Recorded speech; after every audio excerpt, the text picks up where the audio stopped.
Bonjour, bienvenue sur le blog Utips. Bonjour Bernard. Bonjour Fabien. Donc je rappelle que tu es enseignant à l'ENM de Villeurbanne, compositeur de musique électroacoustique et puis preneur de son naturaliste. Toujours dans notre série de vidéos, je voulais te poser la question aujourd'hui, les compositeurs canadiens. Est-ce qu'il y a des compositeurs électroacoustiques canadiens qui te viennent à l'esprit naturellement ? Alors, il y en a pas mal, en fait, parce qu'il y a un développement des musiques électroacoustiques au Canada qui est très important.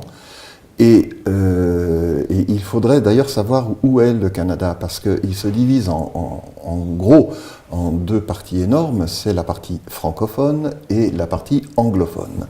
Et dans chacune de ces aires linguistiques, il y a eu des universités qui se sont développées et qui ont fait école. Alors, je parlerai, moi, principalement, évidemment, du Québec et de la branche francophone. Et il y a un assez grand nombre de compositeurs qui sont excellents et qui sont assez rattachés, d'ailleurs, à l'esthétique française en règle générale. Mais s'il faut parler de quelqu'un plus particulièrement au Canada, je parlerai volontiers de Marcel Deschênes. Alors Marcel Deschênes, pourquoi ? Hormis le fait que c'est une femme et que c'est pas si fréquent, surtout dans sa génération, c'est qu'elle a pris tout son courage pour venir apprendre la musique électroacoustique en France et la rapporter au Québec.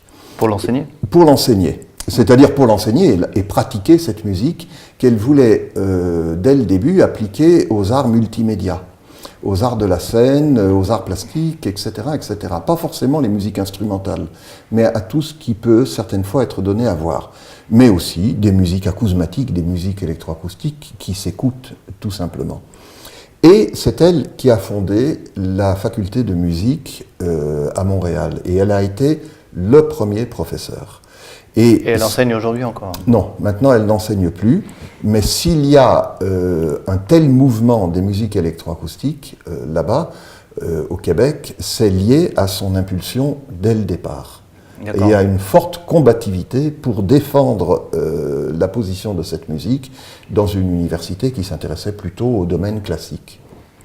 Alors, tu parlais de la partie francophone et anglophone. Est-ce qu'il y a vraiment des courants esthétiques différents ? Oui, il y a des courants esthétiques assez différents. Dans les milieux francophones, on se rapproche beaucoup plus de l'idée des musiques concrètes, c'est-à-dire en fait celles qui débutent avec un micro à la main et qui terminent sur des haut-parleurs, c'est-à-dire les compositeurs qui travaillent principalement du son enregistré.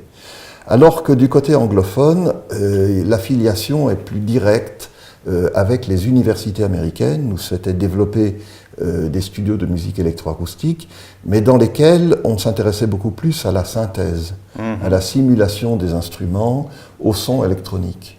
Et ça a donné effectivement à la sortie des courants esthétiques très différents. Ok, ben écoute, super intéressant. Alors, il y a de très belles choses de Marcel Deschênes à écouter. Elle a des disques qui ont été faits et je vous recommande particulièrement d'aller sur le catalogue Empreinte Digitale, qui est un catalogue québécois, qui est tenu par Jean-François Denis, et dans lequel elle a un disque qui est une sorte d'anthologie de tout son parcours musical et qui est un disque fabuleux. Qu'on se le dise.